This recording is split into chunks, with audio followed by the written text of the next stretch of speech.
Welcome back to the Game Week 3 review! As usual, let's take a look at my predictions to see how completely wrong I was. Look at my team, look at the best team in my league, and look at the best team in the entire world, which is obviously just my team 3 times over. So we start with Villa beating Everton. What the frick are you doing, Everton, where they failed to score again, meaning their tally of goals is still the same as their tally of red cards 3 games into the season. Everton only had 1 shot on target, where Villa got 2 goals in the target for their first win of the season. Everton really don't look like scoring many right now, which is a big concern. Next one is completely right again. Mr. Predict Your Future with Chelsea beating Norwich 3-2, with the first 4 goals all coming in the first 30 minutes. I feel like both of these teams' defences aren't the best, but they're just going to try and outscore the opponents to win. Funny that's kind of how football works. Another one going the other way, with Southampton beating Brighton in a very even match. Even though Brighton had a red card for Andone, who decided to use a Southampton player as a trampoline, but this being Southampton's first win of the season, getting them off the mark. Then the favourites to win the Premier League, Man United. Never mind, they just lost to poor Palace. Unlucky! United have been getting a lot of the ball and a lot of shots, but not too many clear-cut chances. My man, Dan James, did actually score a really nice goal and celebrate for 2 minutes, for them to just lose the game 2 minutes later. Sheffield-Leicester was a close one, like I guessed, with Leicester winning by 1, like I guessed, for them to win 2-1.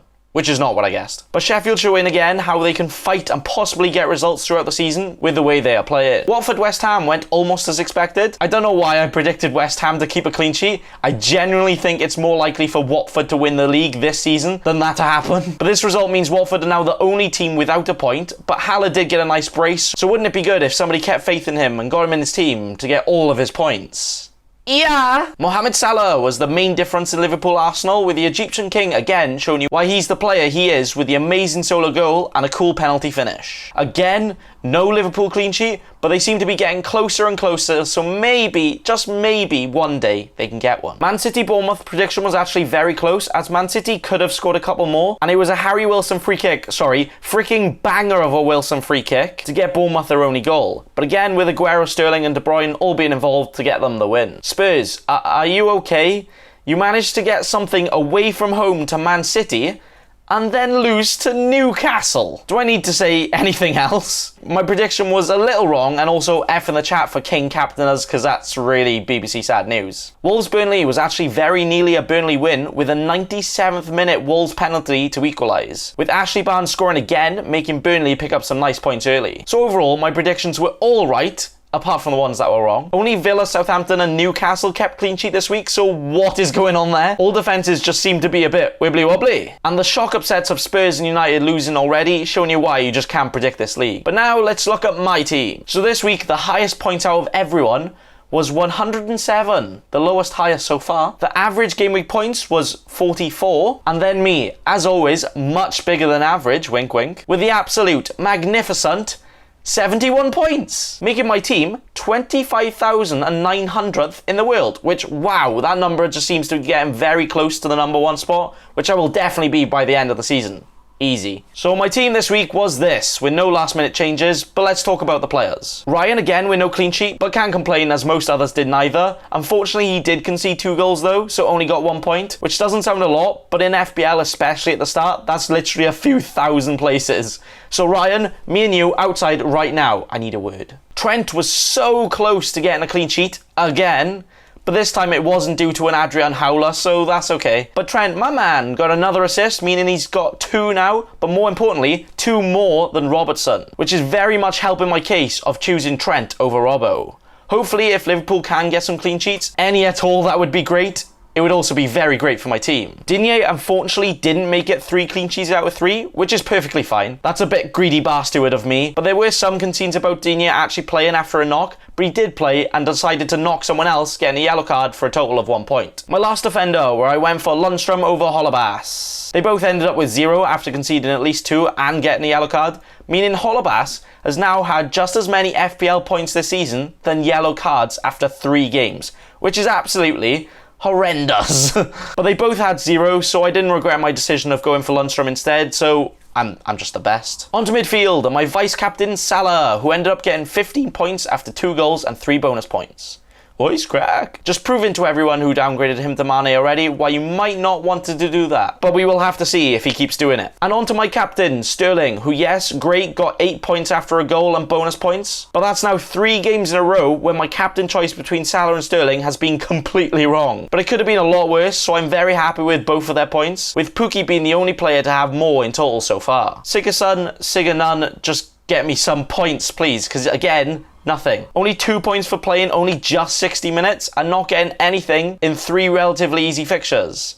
Everton just don't look like they're going to be scoring that many anytime soon, so he is probably one of my biggest concerns right now in my team, and probably will be one of the first ones I will consider transferring out, maybe even in the next game week. My final midfielder, and who was my first transfer last week and of the year, paid off for a little bit already, with him getting an assist, which is already more than Perez has had in 3, so my decision was very good. Unfortunately, he may have a little knock, but hopefully he will be fine. I still think Martial can score quite a lot in the long run, with Man United, although not the most clinical, creating a lot of chances. Then on to my second transfer, and it was King Pookie. People doubting if he could do it against Chelsea, where he still managed to get a goal and an assist for 2 bonus points to get 11 points for the week. At this point, you may think Pookie might actually be essential, as even after playing Liverpool and Chelsea in 3 games, he has 5 goals in total to have the most points out of everyone so far, so well done, you sexy Finnish man. Joshua King only getting 2 points is exactly what I expected against Man City anyway, so not complaining, but his value has gone down slightly, so hopefully he can do something in the next few weeks, just to make it a little bit easier for transfers. Then finally, Haller, who I had faith in from the start, and it's paid off, after he scored 2 goals and got 3 bonus points. Unfortunately, he didn't take the penalty, which I thought he might,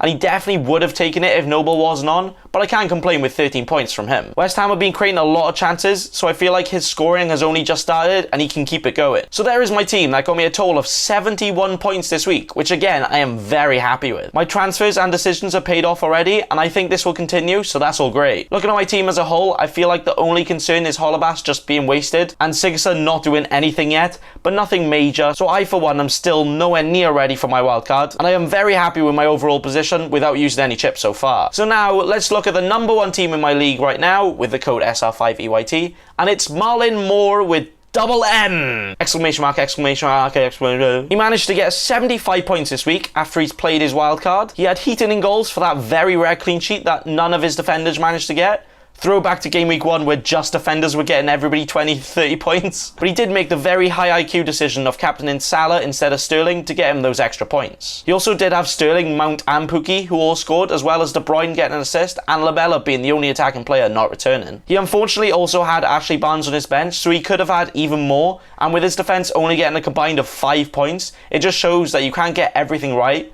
But I do want to say a massive well done to double M! Exclamation mark, exclamation mark. And number 1 in the world right now is this guy, whose name actually translates to Air Bubble. So very well done to Air Bubbles, who managed to score 83 points this week, without chips, but he has already used his triple captain and free hit to make him a total of 9 points ahead of every single other person. He also did not have any defenders who kept a clean sheet, but did have Matip and Sayonki getting a goal and an assist between them. He did also captain Salah over Sterling, and it just shows how important it is to make that captain choice right. As if he went for Sterling, he would have almost not been number 1 in the world right now. He has also got Maddison and De Bruyne who got an assist, as well as Sterling, Vardy and Jimenez getting a goal, meaning all but 3 of his players had at least a goal and assist, showing you why he is the number 1 in the world right now. It will be interesting to see if those players who have played their chips really early will be able to keep a high position throughout the season, as you should try and keep your triple captains and free hits for double game weeks just to avoid catastrophes, but you don't have to. But that is all for me today. This week has been great success for me, and I hope it was all for you too. I feel like I will probably make a transfer next week, so be sure to check out my Game Week 4 preview. Thanks for watching, and remember,